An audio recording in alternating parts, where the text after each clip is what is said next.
दोस्तों, आपने ये ज़रूर सुना होगा कि जो हम सोचते हैं वो हम बन जाते हैं। उसे ही आकर्षण कहते हैं। आकर्षण का सिद्धांत एक ऐसा रहस्य है कि यदि हम इसके तथ्य को समझ जाएं तो ऐसा कुछ भी नहीं जो हमारे लिए असंभव हो। हमें अनुभव होने वाली सभी घटनाओं का आधार यही है। यदि हम किसी वस्तु को प्राप्त करना चाहते हैं तो हमें आकर्षण के सिद्धांत को समझने की आवश्यकता है। जिस प्रकार हमारा दिल धड़कता है उसी प्रकार हमारे मस्तिष्क में भी कंपन उत्पन्न होती है, जिससे बाहर की ओर तरंगें प्रसारित होती है।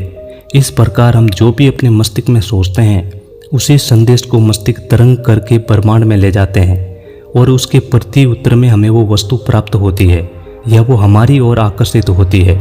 यदि हम नकारात्मक चीज़ें सोचते हैं तो हमारे साथ नकारात्मक वस्तुएं आकर्षित होती है, और यदि हम सकारात्मक सोचेंगे तो सकारात्मक चीज़ें हमारी ओर आकर्षित होती है।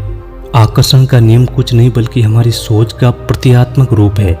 अर्थात हम जो भी अपने मस्तिष्क में सोचते हैं, जिस चीज़ का भी अपने दिमाग में सर्जन करते हैं, तो हमारा दिमाग भी तरंगे ब्रह्मांड में निकालता है, और ये तरंगे उसी चीज़ को जिसके बारे में हमने सोचा था हमारी ओर आकर्षित करती है। इसे तुलसीदास जी के दोहे से भी समझा जा सकता है, जहाँ की रही भावना जैसी प्रभु मूर्त तन देखी तैसी। अर्थात कोई भी व्यक्ति भगवान को जिस रूप में देखना चाहता है उसे उसी रूप में भगवान दिखते हैं। इसी प्रकार हम जो भी सोचते हैं हमारे साथ ऐसा ही होता है। जैसा कि आज दुनिया में 1% लोग जो दुनिया का 90% पैसा कमा रहे हैं, कभी आपने सोचा है कैसे वो ऐसा कैसे कर पा रहे हैं? क्योंकि वो दिन रात पैसे कमाने के बारे में ही सोचते हैं और उसके लिए काम भी करते हैं, तो उन्हें वो ही परिणाम प्राप्त होता है जिसकी उन्होंने कल्पना की थी। आकर्षण के नियम के अनुसार कोई भी अपने जीवन में नेगेटिव और पॉजिटिव किसी भी चीज़ को अपने अंदर के विचारों और अपने कर्मों के द्वारा अपनी ओर आकर्षित कर सकते हैं। यही सिद्धांत आपको बताता है कि दुनिया की हर चीज़ में ऊर्जा मौजूद है।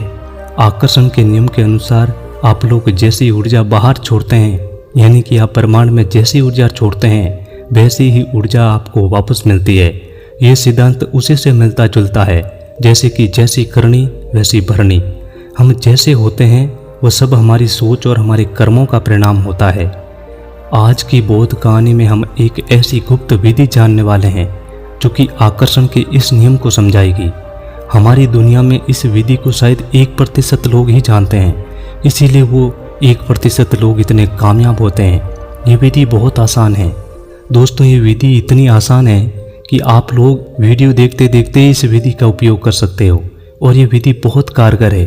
बहुत संत महात्माओं ने ये सिद्ध किया है कि ये विधि काम करती है और इस विधि से ही लोग कामयाब होते हैं। तो दोस्तों, आप भी 1% लोगों में शामिल होना चाहते हो तो इस वीडियो में बताई गई विधि को ज़रूर उपयोग में करना। तो आइए जानते हैं कहानी के माध्यम से, और यदि आपको ये कहानी पसंद आती है तो वीडियो को लाइक और चैनल को सब्सक्राइब जरूर करना। तो चलिए शुरू करते हैं। बहुत पुराने समय की बात है। एक नगर के बाहर एक जंगल में एक बहुत भिक्षु रहा करते थे। जिस जंगल में वो रहते थे वो जंगल दुनिया का सबसे खूबसूरत जंगल था। उस जमाने में सभी लोग खेती किया करते थे और खेती ही उनका व्यवसाय था, और खेती ही उनके जीवन यापन करने का एकमात्र सहारा था।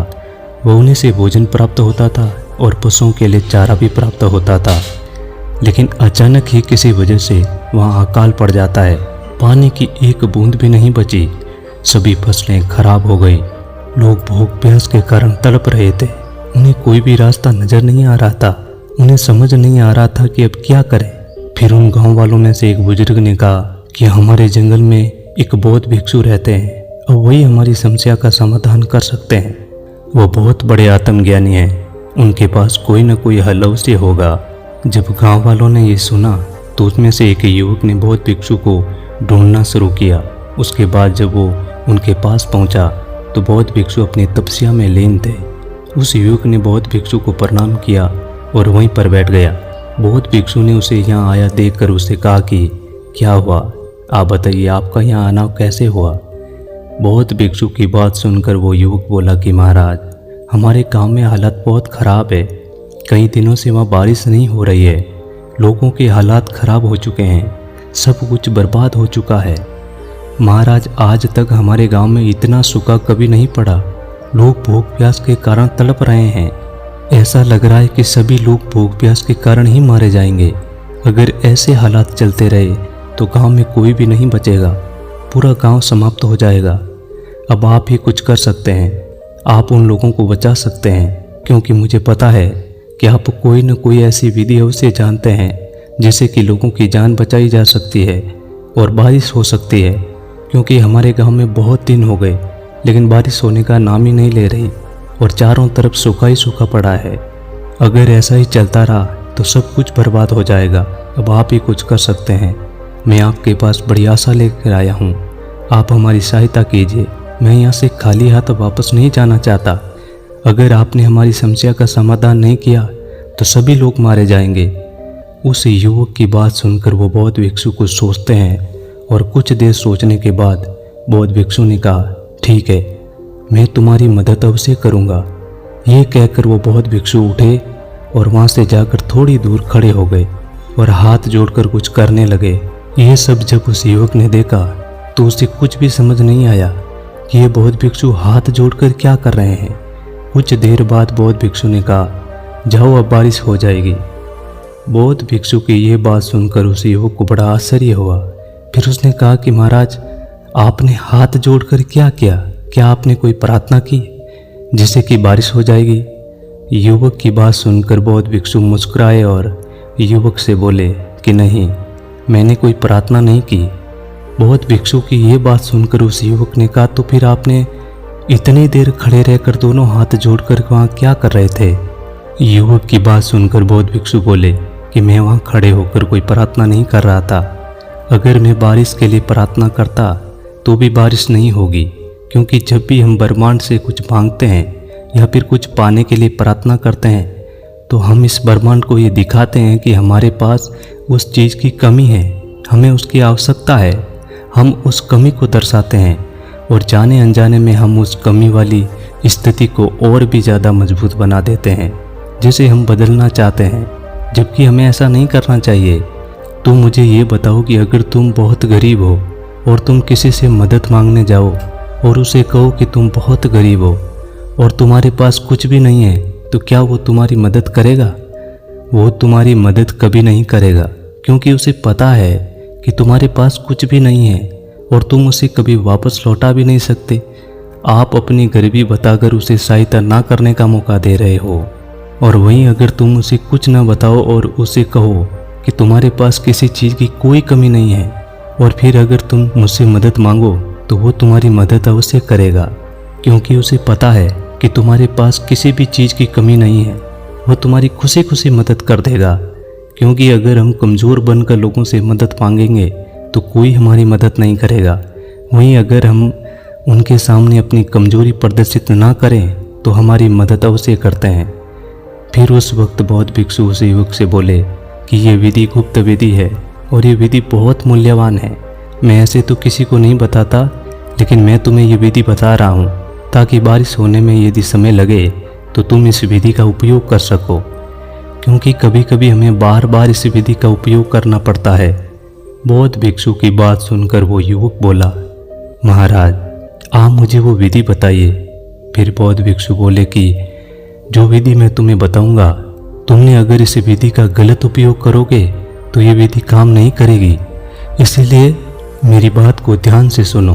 बौद्ध भिक्षु बोले कि जब मैं तुमसे थोड़ी दूर गया तो वहाँ जाने के बाद मैंने कोई प्रार्थना नहीं की, मैंने कोई निवेदन नहीं किया, लेकिन हाँ, मैंने उस समय एक चीज़ को महसूस किया। उस समय को महसूस किया कि बारिश हो रही है, और जब बारिश हो रही है तो मैं उस वक्त कैसा महसूस कर रहा हूँ। उस युवक ने कहा, मुझे कुछ भी समझ नहीं आ रहा कि आप मुझे क्या कहना चाहते हैं। आप जरा मुझे विस्तार से बताइए कि आपने वहाँ जाकर असल में क्या किया। फिर बौद्ध भिक्षु ने उस युवक को पूरी बात विस्तार से बताई और कहा कि जब मैं वहाँ गया तो नंगे पैर खड़े होकर अपने दोनों हाथों को ऊपर उठाकर अपने पूर्वजों और देवताओं और पितरों को दिल से पुकारा और उन सब से कहा कि मुझे आपके साथ की ज़रूरत है। और उसी वक्त मैंने अपनी आंखों को बंद कर मैंने देखा कि मेरे गांव में बहुत तेज बारिश हो रही है। मैं कीचड़ में खड़ा हूँ और मैं मिट्टी की धीमी धीमी खुशबू ले रहा हूँ। मैं उस बारिश में खूब भीग रहा हूँ। मैं उन हरे भरे खेतों को देख रहा हूँ और सभी लोग बारिश में झूम झूम कर नाच रहे हैं। पानी की हर बूंद को अपने ऊपर गिरते हुए महसूस कर रहा हूँ। इसके बाद मैंने अपनी इन खुशियों के लिए इस ब्रह्मांड को धन्यवाद दिया। ये बात सुनकर उस युवक को विश्वास तो नहीं हुआ, लेकिन फिर वो युवक बौद्ध भिक्षु को प्रणाम कर अपने गांव आ गया। जब वो अपने गांव पहुंचा तो उसने देखा कि उसका गांव तो सूखा पड़ा हुआ था, जो हरा भरा हो चुका है। हर तरफ हरियाली ही हरियाली, सब कुछ अच्छा हो गया। हर तरफ से मिट्टी की धीमी धीमी खुशबू आ रही है। सब लोग खुशी से झूम रहे हैं। उसके लिए उस युवक ने अपने पूर्वजों और बौद्ध भिक्षु को धन्यवाद दिया। दोस्तों, उस बौद्ध भिक्षु ने जो किया वो कोई चमत्कार नहीं था, वो था ओवर अट्रैक्शन, जिसे आज भी हम लोग कर सकते हैं और उसी पर ब्रह्मांड का नियम लागू होता है। जिस तरह बताया गया कि मैंने उस चीज़ को महसूस किया, उस पल को महसूस किया, उसे ही आज के वैज्ञानिक और बड़े बड़े महात्मा उपयोग में ले रहे हैं। जिसे वो जो चाहते हैं वो उन्हें मिल जाता है। आपने भी सुना होगा कि लोग हमें कहते हैं कि आप जो बनना चाहते हैं उसे महसूस करो, आखिर वही बन जाओगे। इसको हकीकत में महसूस करो और फिर उस ब्रह्मांड को धन्यवाद दो। जैसे कि जो लोग सफल होते हैं वो हमेशा अपने सफलता के लिए धन्यवाद अदा करते हैं, उन लोगों को और उस ब्रह्मांड को जिसकी वजह से वो सफल हुए हैं। बौद्ध भिक्षु ने भी ऐसा ही किया। बौद्ध भिक्षु ने भी इस ब्रह्मांड को उस चीज़ के लिए धन्यवाद किया जो उनके पास है। बौद्ध भिक्षु ने उस चीज़ को महसूस किया जो उनके पास नहीं थी, लेकिन उन्होंने ब्रह्मांड को ये नहीं दिखाया कि वो चीज़ मेरे पास नहीं है, बल्कि उन्होंने तो ब्रह्मांड को ये महसूस करवाया कि उसके पास वो वस्तु है और फिर उसी चीज़ को लेकर ब्रह्मांड को धन्यवाद दिया। लेकिन अक्सर लोग क्या करते हैं कि ब्रह्मांड को बस अपनी कमियां बताते रहते हैं कि मैं सफल नहीं हो रहा हूँ, मुझे अपना लक्ष्य प्राप्त नहीं हो रहा है, मैं जो भी करता हूँ मेरा सब कुछ बर्बाद हो जाता है, मैं कुछ भी नहीं कर पा रहा हूँ। यही नकारात्मक विचार वो ब्रह्मांड को देते हैं, तो ब्रह्मांड भी उन्हें ग्रहण करता है और सोचता है कि वह कुछ भी नहीं कर सकता और फिर वो आपकी मदद नहीं करता।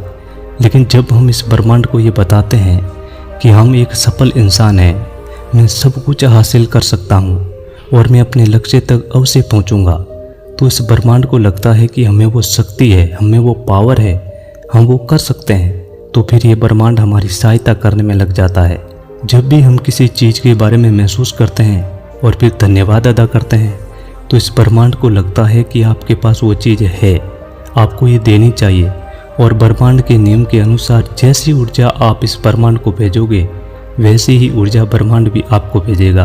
आपने जैसा ब्रह्मांड को अपने हालात दिखाए, उसके सामने रखे, वैसे ही हालात आपको वापस लौटा देगा। यही तो ब्रह्मांड का नियम है। जिस प्रकार बौद्ध भिक्षु ने भी किया था, उन्होंने बारिश को महसूस किया, उन्होंने उस स्थिति को महसूस किया और फिर कुछ दिनों बाद ब्रह्मांड ने उन्हें लौटा दिया। वहाँ पर बारिश हुई, जैसा उन्होंने महसूस किया था वैसा ही माहौल बन गया। इसीलिए अगर आप अपने जीवन में कुछ भी पाना चाहते हैं, कुछ भी बनना चाहते हैं, तो इस चीज़ को महसूस करें कि आप क्या बनना चाहते हैं। अगर आप एक डॉक्टर बनना चाहते हैं तो अपने आप को महसूस करवाओ और उन लोगों को धन्यवाद दो जो आपको डॉक्टर बनाने में मदद कर रहे हैं। जब आप ऐसा करोगे तो आप देखेंगे कि आकर्षण का नियम का प्रभाव आपके जीवन के ऊपर पड़ने लगेगा और वो सभी लोग जिनका आप धन्यवाद करते हैं वो आपको डॉक्टर बनाने में लग जाएंगे और ये ब्रह्मांड भी आपको डॉक्टर बनाने में लग जाएगा। आप जो कुछ भी चाहोगे वो आपको मिल जाएगा, क्योंकि आकर्षण के नियम के अनुसार हमारे भीतर जैसे विचार रहते हैं, जैसी ऊर्जा रहती है, वैसे ही ऊर्जा और विचार हमें प्राप्त होते हैं, चाहे वो आकर्षण लोगों के साथ हो या फिर ब्रह्मांड के साथ। तो आज ही अपने जीवन में धन्यवाद कीजिए उस ब्रह्मांड को, उन लोगों को जो आपसे जुड़े हैं। फिर आप देखिए कि आपके भीतर खुशियों का संचार होगा, आप हमेशा खुश रहेंगे और आप जो भी सोचेंगे वह सब कुछ आपको मिलेगा। अगर आप किसी से ठीक से बात करते हैं तो सामने वाला भी आपसे ठीक से बात करेगा। अगर आप सामने वाले के साथ बदतमीजी करोगे तो वो भी आपके साथ बदतमीजी करेगा। हम जैसा भी बीज बोएंगे वैसा ही फल प्राप्त होता है। अगर हम अच्छाई का बीज बोएंगे तो फिर हमें अच्छा ही फल मिलेगा और अगर बुराई का बोएंगे तो हमें बुरा ही प्राप्त होगा। इसीलिए जैसा हम सोचते हैं वैसा हम बन जाते हैं। हमेशा सकारात्मक विचार ही सोचने चाहिए और अपने लक्ष्य में निरंतर प्रयास करते रहना चाहिए, क्योंकि जब भी हम अपने लक्ष्य के लिए मेहनत करते हैं तो ये पूरी कायनात हमें सफल बनाने में लग जाती है। अगर हम अपने लक्ष्य के लिए मेहनत नहीं करते तो हमारा साथ कोई नहीं देता। इसीलिए इस ब्रह्मांड को सकारात्मक विचार दो और आप भी सकारात्मक ही सोचो, फिर देखना कि पूरा ब्रह्मांड कैसे आपको सफल बनाने में लग जाता है। उम्मीद है दोस्तों कि ये कहानी आपको पसंद आई होगी। यदि ये वीडियो पसंद आया हो तो वीडियो को लाइक और चैनल को सब्सक्राइब जरूर करना। मिलते हैं अगली कहानी में, तब तक के लिए अपना ख्याल रखें।